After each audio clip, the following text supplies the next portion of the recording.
Just a quick summary of some of the points. Osteoporosis is mainly found in older individuals, specifically women of the white Caucasian female background, in addition to Asians, so kind of the Caucasian females. In addition to that, if you are just older in general, you're at an increased risk of developing osteoporosis.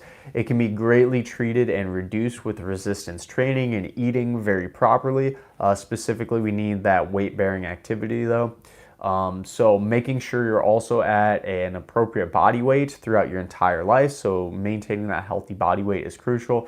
And if you are considered high risk, checkups are greatly recommended. I can't say that enough. So please, if you did like this video, subscribe to our channel for more videos helping individuals of all abilities with issues like osteoporosis and keeping you fit and healthy in life. Thanks again for watching. Please consider liking the video as well.